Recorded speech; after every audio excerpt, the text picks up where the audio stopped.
Get ready for sports laughs and puro Latino flavor with Talk About Sports. Join former MLB star Adrian Gonzalez and comedian influencer Jay Mendoza for the inside scoop on all things sports.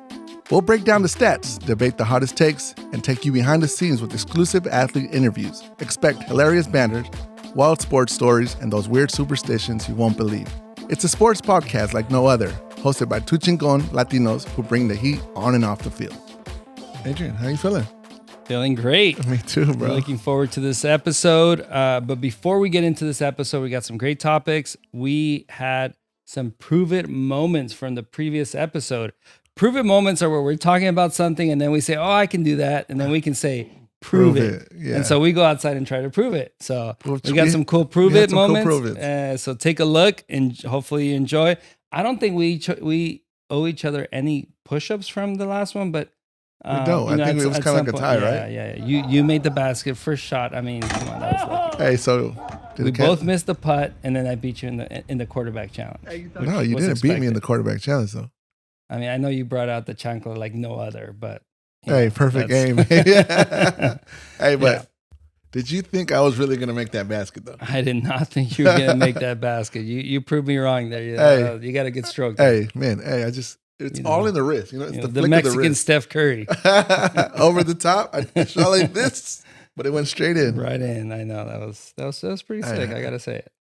Hey, but you did prove me wrong, or you did prove to me. I was like, yo, I didn't expect for you to make those first two with football, though. No. I mean, I can throw a football. That's one thing I can do.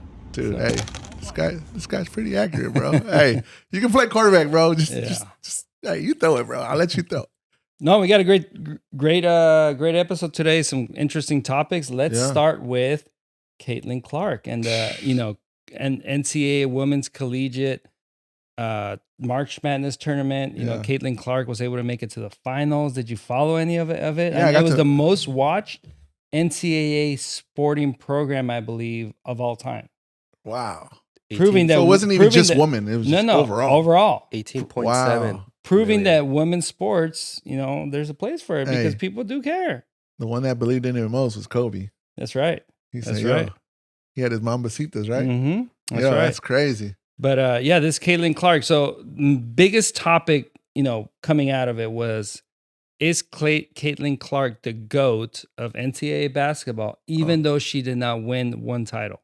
She's got all the records, personal records, right? The shooting, all the most 3-pointers, most points ever scored, all the personal accolades, but no championship. And a lot of people say in order to be a GOAT, you got to win the title. What's your take? I mean, that's a tough one because that's kind of like, what do they say about Barkley? He never won anything. Barry Bonds never won a World Series. To me, he's the GOAT of baseball. Damn. I mean, but she scored 40-something points, bro. I know. Like, how do you just go? Like, I mean, how many points do you think you would score? Like, if you played against these women? If I played against these women? Yeah. 0. I tell you what I would do is I would foul out. Yeah, because that's the only thing I can provide in basketball. And they say Mexicans, all they are hacks, bro. We just foul everybody. Well, you're not scoring against me. That's right. I'm going to grab you. I'm going to push you. I'm going to do whatever I got to do, but you're not scoring on me. That's right. We're like Dennis Rodman on the court, Just do whatever we can do to push your buttons so you can get out of your game. But she scored 40-something points. I know. She a GOAT, though. She the GOAT. There's a couple. Brianna Stewart, I think, is a lot of people consider her the GOAT of NCAA because she won 4 titles. Oh, so can you be the GOAT if you're the best player, but you're not on the best team? So it's almost like you're the greatest individual. Yeah. So is that the GOAT? So is that the GOAT?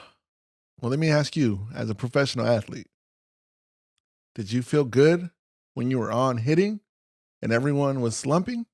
Or did you feel good when everybody was hitting and you guys were winning? Well, I mean, I'll tell you, my take is, and it's similar to what you're saying, I don't think you need to win a championship in a team sport to be the GOAT.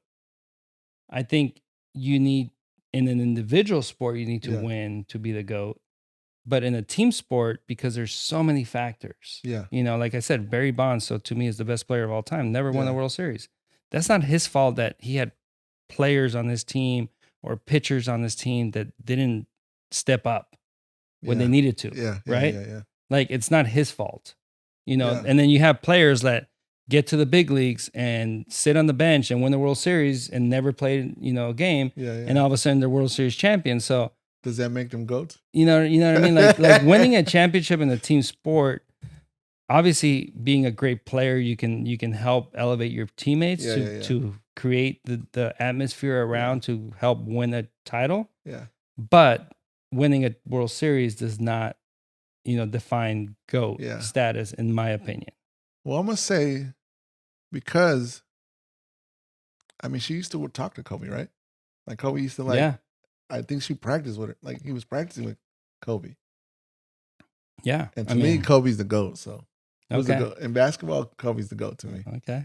I mean, I would say Michael Jordan, but Okay, I say Kobe. we had I'll have a very unique perspective on this, and I always thought Jordan. I mean, what he was able to do. My perspective on that is Phil Jackson came when I was with the Dodgers. He came to spring training, and I think it was my second year, maybe 2014. Came to spring training to speak to us, and he gave us this whole speech on creating a culture and creating a clubhouse and all this amazing stuff. And then obviously at the end of his speech, Matt Kemp goes, "All right, so who's the GOAT?" Everybody's listening, very attentive, but everybody wanted to know one thing: who's the GOAT? Yeah, who's the GOAT? He got to coach both of them. He got to be around both Kobe and Michael, and he said, what defines both of these players is their work ethic. First and foremost, they were both the hardest workers I've ever been around. They both demanded the most out of the players around them. Yeah. So they're very, very similar people and players, and their passion and drum roll, please, right everything. Here. Oh man, I'm curious. I'm curious. And then he ended the answer of the question with one thing: there will never be another Michael Jordan. Really? Yeah. Damn. Yeah. Okay. He said Michael Jordan is by far the GOAT in his opinion. I mean, I guess I say Kobe because I grew up on Kobe, yeah, right? Of course. No, 100%. So I mean, I didn't get to watch. I watched Jordan, but I didn't get to watch and you're Jordan. probably a Laker fan, so to you it's even more. Yeah, sure. To you it's like not just you grew up on him, but he did it for your team. Yeah. So there's a personal connection to why he's a GOAT. I got for to watch him, bro. Right? Literally. There is no NBA team in San Diego. So, there wasn't that personal connection to a team or a player. Yeah. So from what I watched and what I saw is if Michael Jordan's on the court, that team was winning. Yeah. And he played baseball. And he played baseball. And, he took away 2-3 years that he could have won an 8th and a 7th and an 8th title. Yeah. They probably would have won if he didn't. It was just too easy for him. So is Caitlin the Michael Jordan of women's basketball? I don't know enough of women's NCAA to say she is the GOAT, but a lot of people are saying that she is. So, she's got to be, considered top 3. She's close, right? She's close. She's got. I can't say she even is without the championship. Right? I can't say she is because I don't follow basketball to know. But I'll tell you what, watching her I watched a couple of the games. It was pretty fun. She shoots. She's like a Steph Curry to me. Like she'll just be dribble, pop. Yeah. And then make it from half court. And you're like, what? So I guess the real question is, do you believe she will make WNBA more exciting? Absolutely. I mean, the following that she's been able to create, the buzz is really good for the sport. And I think it's really good for just women's sports in general. LPGA is having a moment. It's been fun. It was fun to watch this tournament. I enjoyed it more than the men's tournament. Yeah, I mean, there was more viewership, right? Viewership. UConn kind of just ran with it, won every game super easily. They were the best team, won back-to-back titles. Did you get a chance to catch any of the? Yeah, I got to catch the men's tournament. I mean, I actually did end up. I know in the previous we talked about filling out the brackets. Yeah. I ended up filling out a bracket last NC minute. NC State? No, so I had Arizona winning it all. Oh yeah, I remember that. And I had Arizona against Purdue in the finals. Purdue got to the finals. I had a really, really good bracket. So the first up until the Elite 8, I was winning the bracket with 20 people that filled it out. I was in first place in points by far. The only problem I had is that Arizona got eliminated. I had them winning it all. I had San Diego State in the Final Four. UConn beat them. I put San Diego State to beat UConn. That's more like a personal thing, So And so once you had UConn beat San Diego State and Arizona get eliminated, my points just went downhill from there. And in the finals, if Purdue would have won, I would have won. But with UConn winning, somebody else took the money. Got it. Let's move on to what's the next topic, Jose? It was the men's final. There was a heavyweight battle there. It was Yao Ming versus Sean Bradley. Basically, yeah. The Twin Towers, Yeah, that was. I mean, I heard about it. Like I said, I wasn't too much into it, so I didn't really watch it. At 7'4", right? 7'4" against 7'2". Like you should be dunking on people, right? You should be. Like I mean, I feel like I'd watch it. Like if it was. Just Shaq's 7'2", right? And he dunked on everybody. And dunked on that. Like it was like I'm dunking on you. He broke backboards, bro. I mean, Shaq, you gave him the ball, he was dunking. Dude, come on, man. Why hasn't there been another guy like that? I don't know. I mean, was he just that athletic and strong? Hey man, but that's one thing he did. He was strong. If you give me a ball, Adrian, I'll dunk on you, dude. Prove it. Prove it. You're not gonna dunk on me. We gotta do that. I got it. Hey man, I'll foul out before you dunk on me. So you're gonna be laid out on your back. What we can do is we can lower the basket so it'll make it feel like you're. So you're already saying that he can't dunk? Yeah. What are you trying to say, bro? On a 10-foot basket, dude. I will get my Reebok pumps, pump my shoes, Ooh. And jump high, bro. I will dunk on you too. If you want to go first, you can go first. You can create a poster out of that. What do you guys think about this Ohtani first Dodger home run? Oh man, dude! First of all, if I'm catching Ohtani's ball, first Dodger one, that's history. What are you asking for? Oh, I would have ran out the stadium. I'm not asking anybody for anything. I was gone. You're just keeping the ball, dude. Gone. Well, let's just say you're security. Put it in your house and say that's. Oh, first of all, maybe I take a photo with the ball on the field just to like authenticate it. Like, hey, this is where I was at. This is the ball, and I'm checking up the peace sign. And I'm running out of there because nobody's taking that ball away from me. Well, security stops you. So yeah, but I saw a video where like they're coming, right? Hey man, I'm fast, bro. Okay. I think I'm fast, but I run a forever. But hey, I would have ran out. I mean, what do you think? I mean, you don't have to give it away if you don't want to. It's your possession once you get it. So you don't have to run out. You can just say no. So what happened? What do you think you're at the market and you pay for groceries. You don't have to run with the groceries out. So are these security people trained to say, "Hey, give me the ball back"? Or no. They go and politely ask, like, "Hey, Shohei or the Dodgers. I don't know who. I think it was the Dodgers that wanted the ball. I don't even think it was Shohei that requested it."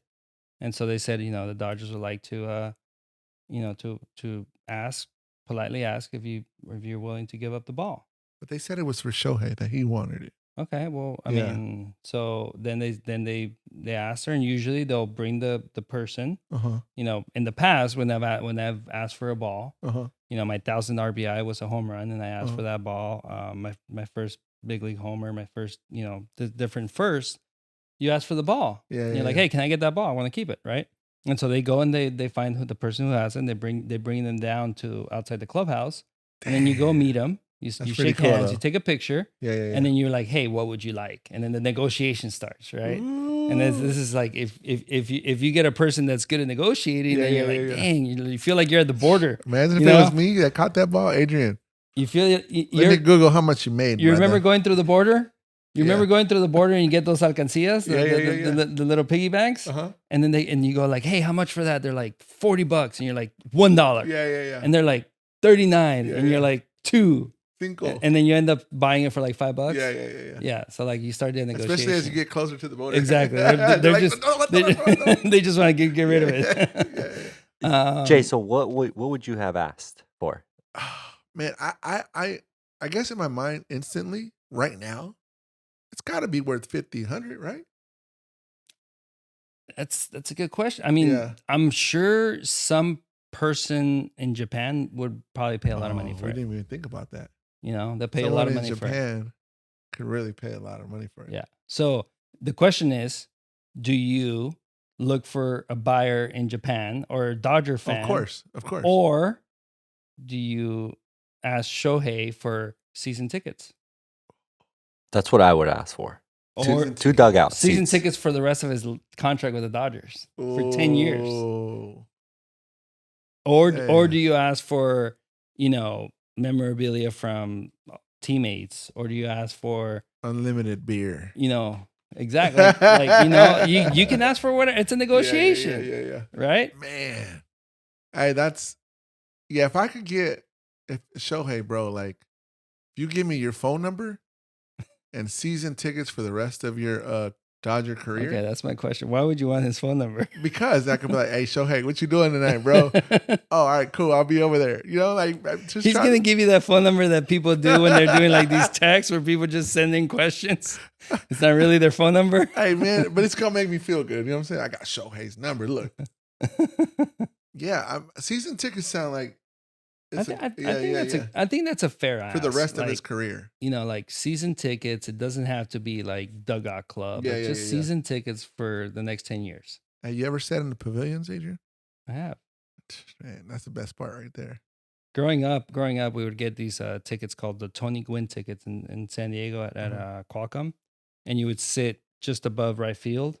And it was $5 for the tickets, all you can eat. And that's what we would do. We'd just sit out there and just grub. That's awesome. And watch baseball games. The problem was that's where the sun hit. Oof, it's hot. Yeah. But sombrero. Okay. Yeah. Right. Yeah, of course. So what would you have asked? I mean, I've given up signed balls, bats, glove, hats. Some people ask for like team jacket. Like they like the jacket that the players wear. How many balls did you ask for? I probably have I would say probably like 10 balls that I asked for specific, like, certain home runs and stuff like that. They're all in storage. So, just given that everybody asks for different things, but you know what? I'm not Shohei. My ball is not going to sell in the secondary market for, $1 million. My ball is going to sell in the secondary market for $5. So for them, it's like they're going to sell it at the Tijuana exactly border, huh? They're $1, $2. Banera del Tianguis. Yeah. Oh man, Shohei, bro, like that's. So what do you think they really gave her? What did they end up giving her? What did they end up giving her? Sorry. 2 hats, a signed ball, and a signed bat. That's it? That's it. Yeah, she went on and did an interview after and basically regretting that she didn't ask for more. She actually asked to meet Ohtani because apparently she didn't get to meet him. So yeah, that should have been an immediate, like, hey, let's go to the clubhouse. You get to meet Ohtani and take a picture with him. That should have been an immediate, like, offer. But if that's the case, I feel like the Dodgers make it better, right? Oh, they will. Right. 100% will. A lot of times when the person doesn't ask for a lot of stuff, the team ends up giving them more perks. Yeah. And you know what would be super cool? If I told Ohtani, hey man, let me just catch one fastball. They put I put the catcher's gear on. I want to catch one fastball. You wouldn't catch it.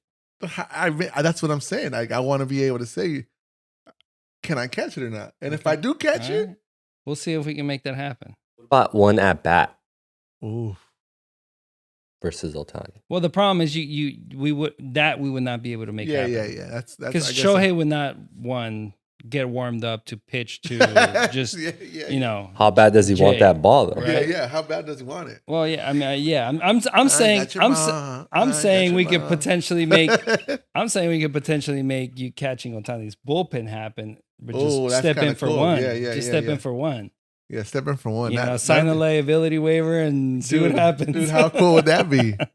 Dude, I think that's a video that'd go viral. All right, he's not throwing a full speed fastball till next year, so he's on rehab program. Give me $1 million, bro. I know. What's your thoughts on the Dodgers' hot start? Is this the year they're taking it all? This is a year where I believe they are again in a great position to take it all. I cannot sit here and say that they are the hands down favorite to win it all. Yeah. There's a couple teams that have really good teams as well. I've said it all along. I think next year is the year that they're going to take it all because you're going to have Ohtani back, right? You're going to have Yamamoto a full season in. So you have 2 aces. You have Glass now. Yeah. So you have 3 aces, like full go. and you still have Dustin May, you have Gonsolin back, you have the ability to re-sign Bueller. Kershaw might still be around. Yeah. You have Bobby Miller still, who's potentially turning into an ace. So next year, if you really look at it, they're going to be really, really deep in the pitching staff. This year, it feels like Ohtani's not throwing at all. So you have Yamamoto and Glass now, and Bobby Miller's the 3 right now. Gonsolin and May, you don't know if they're going to come back. Bueller's coming back, but you don't know what kind of Bueller you're going to get. So, there's a lot of questions. Unknowns. I wouldn't even say question marks because if they're there, they're going to be great, but unknowns, right? And so this year they seem like the pitching staff might, be puzzled together a little bit, where next year they're going to have so many pieces that I think next year is the year for them. So what you're saying, for sure, they could win it this year, but I'm saying I'm going to go out on the limb and say next year they're winning the World Series. So if they don't win it this year, it's okay because they're going to win it next year. If I was a betting person, I would go put money on them to win the World Series next year. Got it. Even so my question is, even with the hot bats, you still got to be able to pitch, huh? Playoffs, man. The playoffs. A good pitcher beats a good offense any day, and it's just. I believe that it's the pitching staffs that wins World Series. Yeah. I think the Dodgers, as you can see, look at last year, right? Probably way better team than the Diamondbacks. Guess what? The Diamondbacks pitched better. Yeah. I don't care what kind of offense you got. Diamondbacks beat them. Why? Because they pitched better. Yeah. So pitching wins a World Series. And if your pitchers don't step up, you're not going to win. And so, that's my 100% belief in the game of baseball. When you had a playoff matchup against a good pitcher, what did you do to prepare for that? I mean, you just try to, those guys you battle. The thing that make pitchers great and is the fact that, I remember facing, John Lester in the playoffs when the Cubs beat us and then they won the World Series, right? John Lester, you could do all you wanted to prepare, watch all the video in the world. And then you step up to the plate and you saw he was a 4-seam cutter and you saw this and that. And then you step up to the plate and all of a sudden he's throwing you sinkers and changeups. Something you had not seen on video. Right. And so the really, really great pitchers in the postseason have an ability to completely change and be a different pitcher than they were in the regular season.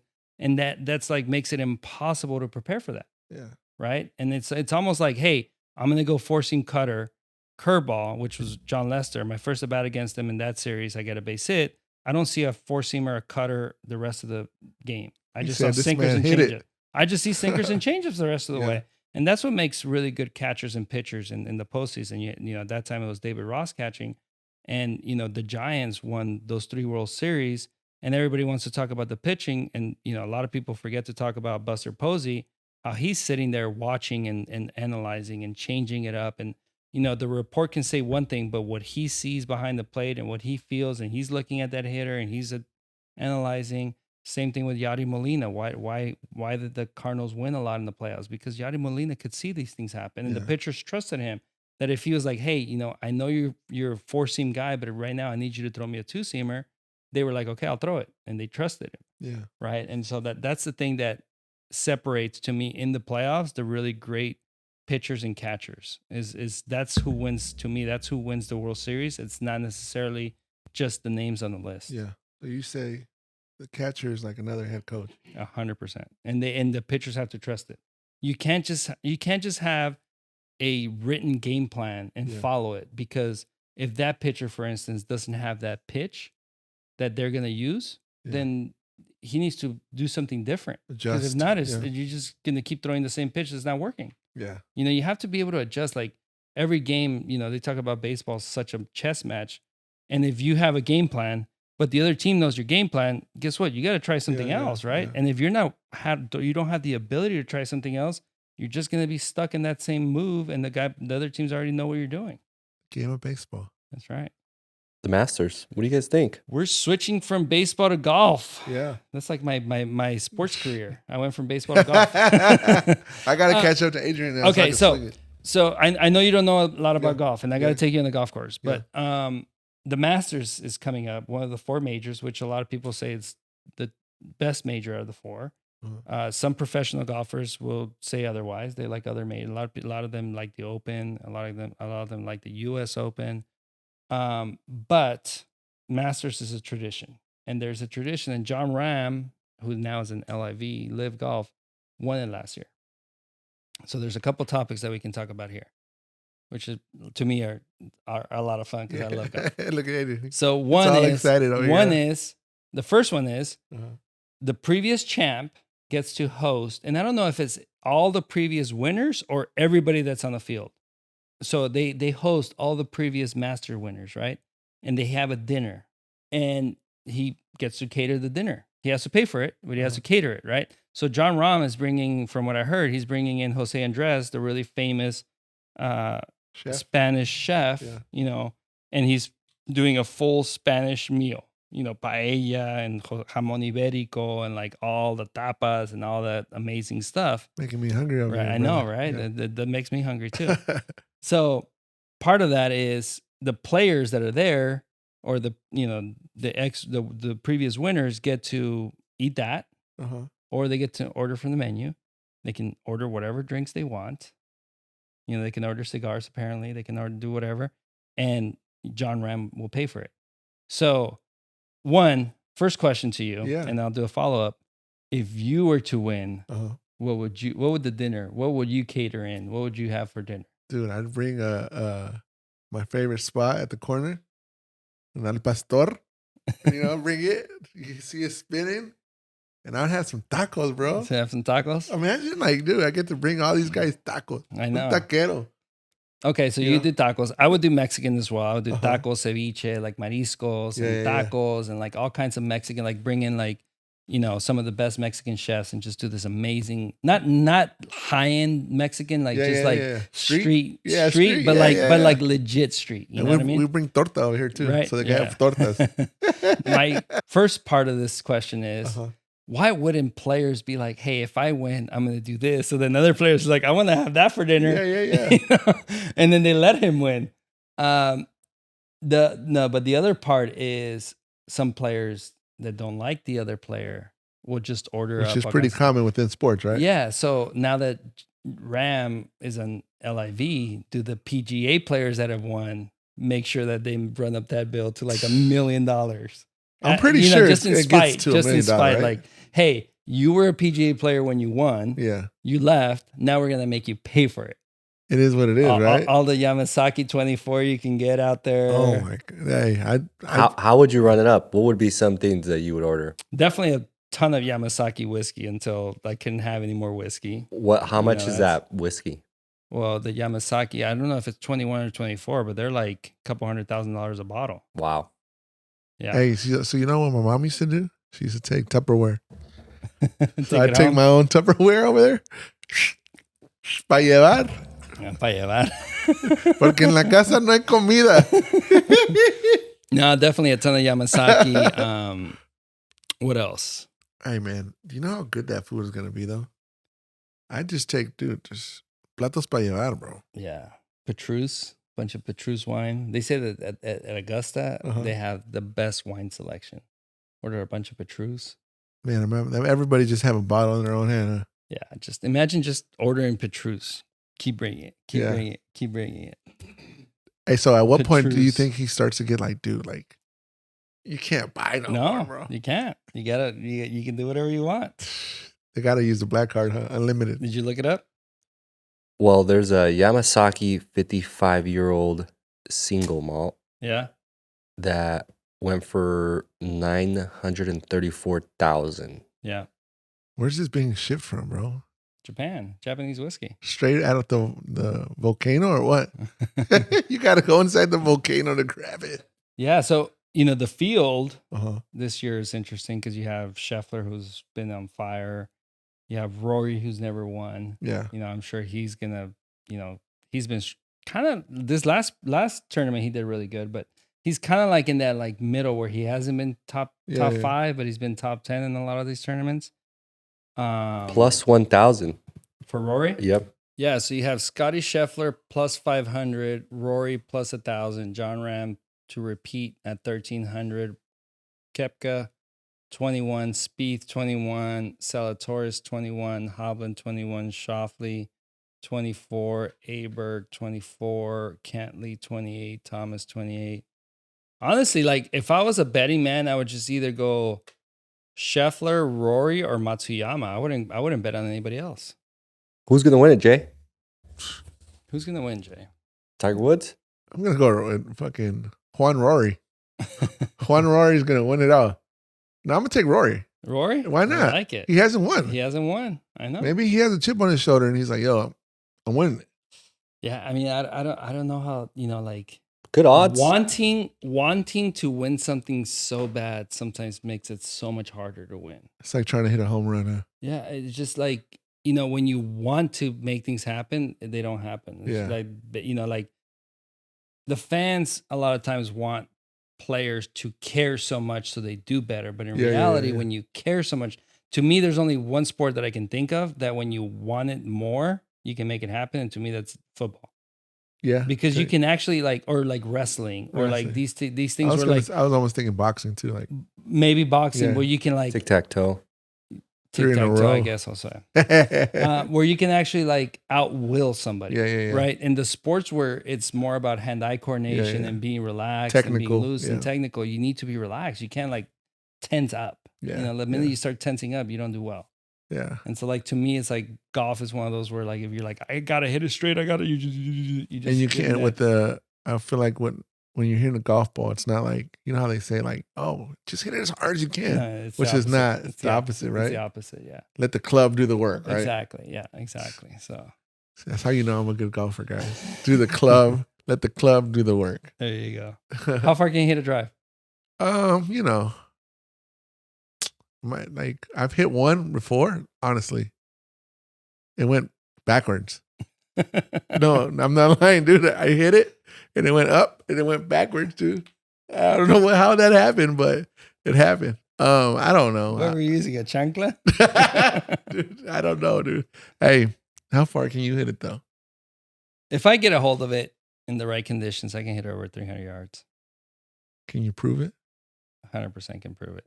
I got plenty of videos showing that I've. No, we're not. It ain't no videos. We got to go out there. All right, we'll go out there. But dude, I don't know what you're doing. You got to be able to measure it somehow. You're gonna give Torta $100 and say, "Hey, I."